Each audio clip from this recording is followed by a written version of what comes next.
First, the Congress, where all delegates meet to take decision. Second is the National Executive Committee, that's NEC. And then third is the Functional Executive Committee. It is when this group take decision, then you get the General Secretary and the principal officers implement. Then we also have the Council of Elders, even though our constitution says that they are advisory. Sometimes, periodically, they also give directions and then the party tries to implement. We are firm, but I serve as on FED, I serve on NEC, I go to Council of Elders as an observer, and I also on the political committee as an observer. Congress, all of us as members of parliament are members of Congress. And the minority leader is also on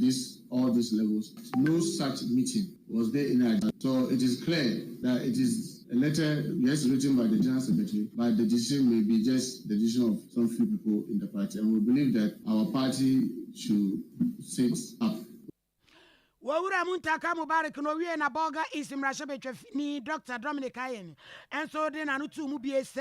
e kwan a wo mo fa so a wo mo yi awura no de ba ye no. Eni disi wo no hyehyeye no wo mo nyina so en wo mo bu so. En famra kwan mu bia ne ho leta wo mo se wo mo etwero ye no. Sanse nek ne kura ampurufu amfa ma wo. Papa ebiri bi etwem no ya Attorney General en wo se wo mo ayeyi wo no yese wo mo tan wo. Na mom kwan a ye de wo mo fa afikyire e de wo mo bewura mu no e na akwaye o hawde ama. Wo wie ye na zibila emrasebedwani papa Cletus avoka wase wono de waka ni pray nyese pray mfa se sa hyehywe we no entwa yie enti wo mo sesa no. Petition is going to the Council of Elders of the NDC. We are petitioning the Council of Elders of the NDC with a copy to the National Executive, with a copy to the Speaker of Parliament, and a copy of the said petition to the former flag bearer, Honorable John Dramani Mahama, His Excellency John Dramani Mahama. The basis for our petition is a prayer to suspend the reshuffle indicated by the National Executive of the party until such time, signed by the General Secretary of the party. The petition is signed by the General Secretary of the party. The basis of our petition is to appeal to them to suspend the suspension exercise until such time that there's a holistic meeting of stakeholders and consultation before we take a decision. We are saying so against the backdrop that the National Executive Committee of the party a few weeks ago decided that all appointees in the party and in Parliament should remain in office until after we have concluded the parliamentary primaries and the flag bearer primaries on the 13th of May this year. That all office holders and appointees should remain in office until the primaries are over. We are therefore surprised that the primaries are not yet taken place, they are not yet over, and a reshuffle is hitting the caucus of Parliament. We think that that is premature. We have also investigated and discovered that Papa Cletus avoka. Abusia friend this amanjoko na tena ye ne mfa mo nkogomasuo ho nsem kakra na entete abato so mpa fam nsem twefo proso no pa kire se ase Ghana teacher for ye dwala kakra ni nyina eyo mo pension sika bia omo fi se controller fo no ne tie na akwa ebibibi eno so ani tua no akwa ebibi ho no mo. Reverend Dr. Isaac Owusu ye president ya Oda Ghana National Association of Teachers ya etwani tia friend se natia no one so mpa fam nsem twefo di nkomo echemu ne enti a omo kukutua so a nyame amfa kwama strike nyina ebetime piepie mu ye no understand na me Ghana adwumayefo abaya metira abaya adwumayefo pensions ensemi ye de sise bofro aba the new pension aya che pension mu miensa de dikan tier 1 eno no na se obi kwa agumje mu a senate etuet pakro no de to sumi no tier 2 eno de mra na se adwumayini no ankasa no bosomoso a ye tua o ka ye ntimu ohanche mu num emfa to emfa ma odachi na sika na de to no ye wo o se aban edi sika no ekoma ankwankwa from fund management na wo mo disika no investment busumi dia said ye be ya de yatin sika to wo no okona humje mu a obenye sika ne mpaso sa sika a tier 2 yi na be ye busumi nsia de konson wotwe mu no aban emphasis sika no koma wo mo a fund managers a otom sika di dwuma no ye hwe busumi nsia de konson mu emra no kire se busumi so a free there Abusia tuwe Reverend Dr. Isaac Owusu one na nat president na o chechi nsemu kire ne nti a wo mapoma twede ye ntuma mu a wo munya abaye o mode besi no wo pension sika ase eya kem West Africa Examination Council, Madam Winifred Ampiawu, and what church says Sabra, ye may ever come to a sosuku, one more resource on Wabano, and Quadai Baby, Quayan, Yambrasam, or Bran Water on Sorry, and Yamaya, some woman farmer, one the big coin to mobile phone, Nisanti, at the soon attitude to a bit more dear so, was a metropolitan municipal district, a director singing at the Ababa Tumsam Quadai, a 190 Dunsia, 3 private candidates, one more answering soon. so no so ato so ebi mu de twam se tintontan enso e de afiri ho na ose yade a adwen papa se abiri bia dom bebo kokko na nso nkoda yi nso entie ye maame ni Sompa e na twetwe nkoma a ode asem yi beto wo no anim echechem se breduru se abatan ne awefo ne achechefo nyina da ebeka abomu no ma nkoda na te ase se niema bi ete saa ye de kɔ ebra ye kɔ tron sɔre ni nyina no wo no bejai. I think our major challenge has been the fight against examination malpractice, and continue you say increase, especially mobile phones at this basic education level. Though it's quite serious. In the OSHA figures, there can be 73 candidates for the mobile phones every exam. So it's a worrying situation. Like I said, fighting examination malpractice has been our biggest challenge. Current exam we are and it came 2022 then, so it was the same. But we are hoping, say, collectively, because fighting examination malpractice and we need everybody on board. We need the parents, we need teachers for media for so mobile on board now. It to me abo who they will say the papa and say idea will say candidates faces penalties. And yes, sir, I thought they'd be important cases impersonation and impacona or impersonating candidates no on also face. Say your corner you who say supervisor na invigilator. Yet wakasi abono eso na yet waso dia na miwura beto aso. I was about to aso ano pain ye famu ko GPLT umpenimfo wonoma atena ye yera Abbas Imoro industrial relations officer edema GPLT for na ode afutuo ene adwenche bia kwa insurance companies ya ewo garden nyina semfa so pim no a eya no mo gifri adrava for no so mo dwere adrava for ho so mo dwene Ghana man ho a ene street lights bebrebe no a he ahyehye ne ebia tutuo ne ebia buahwe ne ade no samfa so pim no mo gifri adrava for no omfa bi nkohyehye sa street light na emma wunum na timi aboa emma eniema timi etumpon dwumade akese bi koso wankra pompirema ntemu a omato den se driver mo adwumadie ena okokasa wase a wode sensusuade we emma insurance companies no ashankafo the community insurance policy 10 years 20 years we are new obekra of me say me kwa konya accident driver bi a me wa obekra sa ye community insurance 10 years 20 years she kan Jena Sikana Omunya Fremono, yeah, besides that, Omuya Duaye, Ashankafo. There was some of the rules for markets in this room.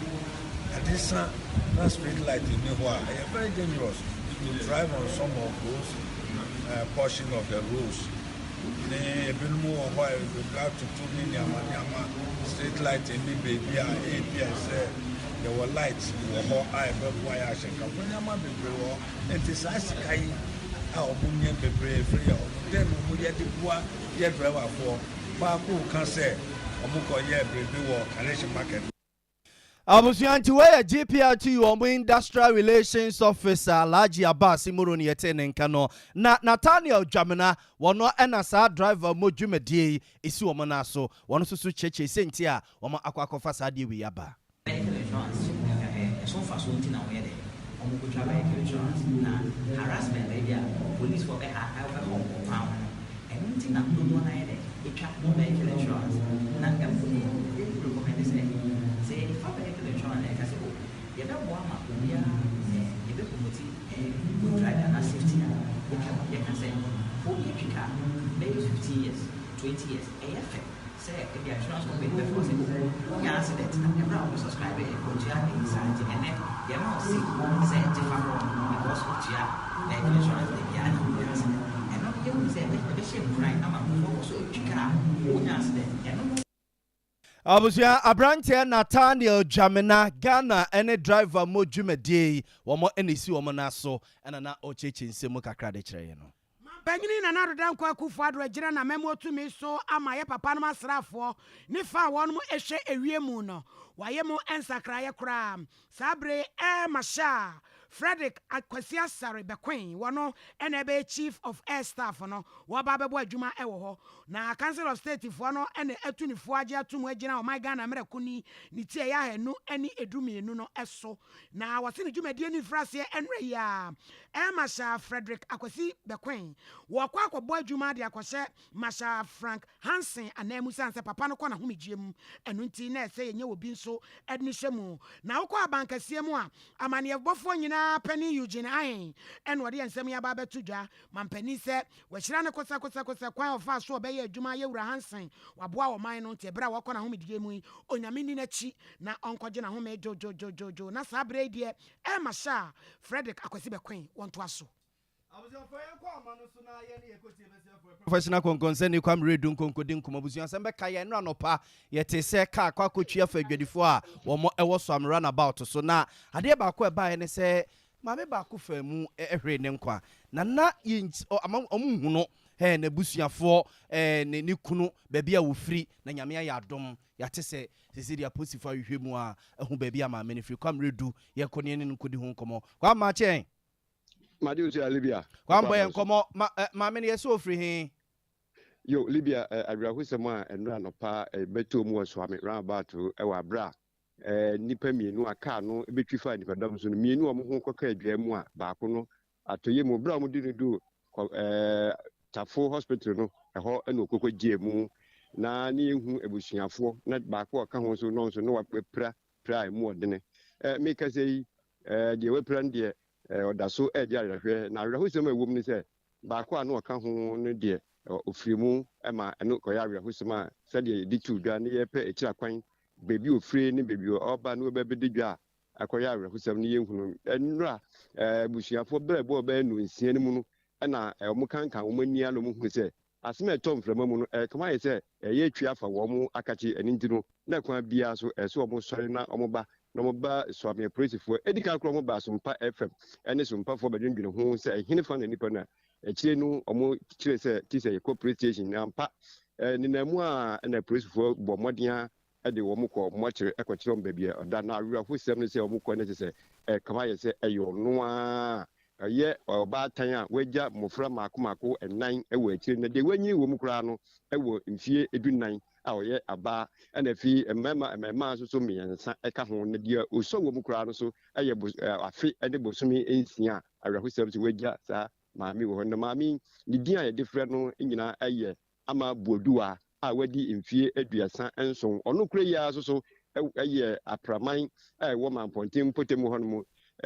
primary school hono ono ene ye hwesofo meche se headmistress a owo hono ma enura no pa na ahmachin be no na animu wo kra no mai eja wo mu nyina wo dem se wo ba na wabaswame rabat hono mu abetobo de kakra na wadi aba ama mofre se de be ya wo free school ba eja betumi edibi ama mofre su edia arahusem ebeto no kwantifi hono mu a mekese waye ne nan wato ne nan mu ewo nse de se enu arahusem esiye anopatutu ebra na o mahin tie dwuma o de asem tu dwa na ye pe ne kira kwan dia wafiri mu kira kwan no ni nyina no ekusia no se obai oyobi a oye headmistress a wo kira de na sabre so wato na nan mu ewo nse do ewo kwame yeda se ni aka boa no awia ye tenase ana so manhene tenase na ja ye de ni aka na ba wai yeda se pare hosempa we head teacher wo apraman ton de wo nti wo hu pra na nwade man do yes so mo de ja da wo mu ya no ma do woni bia bi obewura ne bia we ko de ni so atu ara hosempa ja kwada afi ni busumi edin ye ni kura hu na mane Ozafo yemfamunsi yedi wesi yeso so na afi ato aso the frame ohini ni amakra nche na mi wuraba mo wura ni ginem suru wate ye mafil meta wachi wate mafil darling mafil wate heti abaifu obebu ahwe onsa betse ya ne